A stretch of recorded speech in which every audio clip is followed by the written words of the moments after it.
Hi நான் அபி. வாங்க ஒரு சண்டே மினி vlog பார்க்கலாம். சண்டேவாக இருந்தாலுமே டே வந்து ஒரு 7 o'clockே வந்து ஸ்டார்ட் ஆகிடுச்சு. ரொம்ப வெயிலாக இருந்துச்சு 7 மணிக்கே. நான் கீழே எழுந்திரிச்சு வரும்போதே வந்து அத்தை வந்து ஃபில்டர் காஃபிக்கு ஃபில்டர் ஊற்றி வச்சுட்டாங்க. சரி காஃபி போட்டு குடிச்சிக்கலாம். நான் வரப்போ கரெக்டாக போட்டுட்டு இருந்தாங்க. நானும் கரெக்டாக வீடியோ எடுத்துட்டேன். அப்படியே காஃபியெல்லாம் குடிச்சிட்டு நாங்கள் அன்றைக்கி வந்து கட்டுத்தரைக்கு தான் போயிருந்தோம். நான் முன்னாடி விலாக்லேயே சொல்லியிருப்பேன். மாமியார் வீட்டிலேருந்து எல்லாருமே வந்து பலகாரம் கொண்டுட்டு வரேன்னு சொல்லியிருந்தாங்க. சரி அவங்க வரப்போ வந்து நம்ம ஃபுட்டு வந்து நம்ம ஆஃப்டர்நூனுக்கு இங்கேயே அரேஞ்ச் பண்ணிடலாம் அப்படின்னு சொல்லி தான். காலையிலத்துக்கு வந்து தக்காளி சாப்பாடு தான் ரெடி பண்ணிகிட்டு இருந்தோம். காலையில் ஒரு 10 பேர் பக்கம் நாங்கள்லாம் இருந்தோம். சரி ஒன்றாவே வந்து தக்காளி சாப்பாடு செஞ்சுக்கலாம் அப்படின்னு சொல்லி தான் எல்லாம் செஞ்சிட்ருந்தோம். சைடில் வந்து இந்த குப்பையெல்லாம் நிறையா இருந்துச்சு. அவரோட மாமா, அவர், ஸ்வேதா 3 பேர் தான் அதெல்லாமே க்ளீன் பண்ணிகிட்டு இருந்தாங்க. நான் வந்து என்னால் முடிஞ்ச ஹெல்ப் எல்லாம் சின்ன சின்னதாக பண்ணி கொடுத்துட்ருந்தேன். புதினாலாம் வாஷ் பண்ணி எடுத்து வச்சிட்டேன். தக்காளி சாப்பாடு வந்து கொஞ்சம் பிரியாணி மாதிரி செஞ்சுக்கலாம் அப்படின்னு ஹஸ்பண்டோட அத்தை தான் செஞ்சிட்டு இருந்தாங்க. நானும் அத்தையும் கூட ஹெல்ப் பண்ணிகிட்டு இருந்தோம். அப்படியே பக்கத்தில் ஆடெல்லாம் இருந்துச்சு. அதையெல்லாம் அப்படியே பார்த்துக்கிட்டே கழுவிட்டு இருந்தோம். எல்லாம் என்னடா பண்ணுறாங்க, புதுசாக எத்தனை பேர் வந்திருக்காங்க. நான் அடிக்கடி வந்து நாங்கள் ஏதாவது எல்லோரும் ஒன்று சேர்ந்து ஏதாச்சும் பண்ணுறோம் அப்படின்னு முடிவு பண்ணால் இந்த மாதிரி கட்டுத்தரையில் தான் பண்ணுவோம். கொஞ்சம் ஸ்பேஷியஸாகவும் இருக்கும். இங்கே பண்ணும்போது நல்லாவும் இருக்கும். எல்லோரும் உட்காந்து பேசிட்டு சிரிச்சுட்டு விளாண்டுட்டு இருக்கிறதுக்கு. ஒரு 8 o'clock 8:30 போலேயே வந்து தக்காளி சாப்பாட்டுக்கு எல்லாமே ரெடி பண்ண ஸ்டார்ட் பண்ணிட்டாங்க. புதினா, மல்லித்தலை எல்லாமே ஆட் பண்ணி சூப்பராக குஸ்கா மாதிரி பண்ணியிருந்தாங்க. டேஸ்ட்டும் நல்லாவே வந்துருந்துச்சு. நான் அப்படியே சின்ன சின்னதாக ஹெல்ப் மட்டும் பண்ணேன் வீடியோ எடுத்துகிட்டு. அதுக்கப்புறம் கடைக்கு போகிற வேலை இருந்துச்சு பக்கத்துலேயே. சரி பால் வாங்கணும்னு சொல்லி நானே நடந்து போய் வாங்கிட்டு வந்துடுறேன். கொஞ்சம் வாக்கிங் போன மாதிரியாச்சும் இருக்கும் அப்படின்னு சொல்லிட்டு தான் போயிருந்தேன். அவரோட தாத்தா கூட அங்கே எல்லாத்தையும் எடுத்து வச்சுட்டு இருந்தார். தக்காளி சாப்பாடு சைடில் வேகிறதுக்குள்ளே வந்து காய்கறியும் கட் பண்ணி வச்சுட்டாங்க. ஸ்வேதா தான் பாவம் கூட்டிகிட்டே இருந்துச்சு ரொம்ப நேரம்.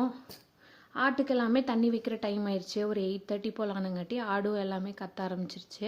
அதுக்கும் தண்ணியெல்லாம் வச்சுட்டு களைக்கொடி போட்டுட்டு இந்த பக்கம் சாம்பாரும் தாளித்து விட்டுட்டாங்க. நான் வாங்கிட்டு வந்த பாலும் வந்து அடுப்பில் வச்சாச்சு.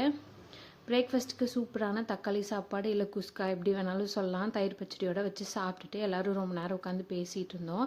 ஆஃப்டர்நூனுக்கான ப்ரிப்ரேஷன் அப்படியே போயிட்டு இருந்துச்சு. காயெல்லாம் நாங்கள் நைட்டே கட் பண்ணி வச்சிட்டோம். ஸோ மத்தியானத்துக்கு செய்யும்போது ஈஸியாக இருக்கும் அப்படின்னு சொல்லிட்டு ஒரு சைடு வந்து பாயாசத்துக்கும் எல்லாமே ரெடி பண்ணிகிட்டு இருந்தாங்க. அன்றைக்கி வந்து நான் பால் பாயாசமே வச்சுக்கலாம் அப்படின்னு சொல்லியிருந்தேன். ஏன்னா வடையோட தொட்டு சாப்பிட்றதுக்கு நல்லாயிருக்கும்னு சொல்லி பாயாசமே வச்சுருங்க அப்படின்னு சொல்லியிருந்தேன். எத்தனை பேர்த்துக்கு இந்த காம்போ பிடிக்கும்னு சொல்லி கண்டிப்பாக கமெண்ட்டில் சொல்லுங்கள். பருப்பு வடையும் வந்து பால் பாயாசமும் தொட்டு சாப்பிடும்போது ரொம்ப டேஸ்ட்டாக இருக்கும். இதுக்காகவே வந்து பால் பாயாசம் கண்டிப்பாக செய்யுங்கன்னு சொல்லி பால் பாயாசம் தான் வச்சுருந்தோம். ஜவ்வரிசி ஃபஸ்ட்டே வறுத்துட்டு அதுக்கப்புறம் ஆட் பண்ணியிருந்தாங்க. சேமியாவை நெய்யில் வறுத்துட்டு முந்திரி திராட்சை வறுத்துட்டு அதுக்கப்புறம் வந்து பாயசத்துக்கு எல்லாத்தையும் உள்ளே போட்டுட்டு கடைசியாக வந்து இறக்கி வச்சதுக்கப்புறம் பால் ஊற்றுனாங்க. ஒரு சைடு பொரியலும் ரெடி ஆயிடுச்சு.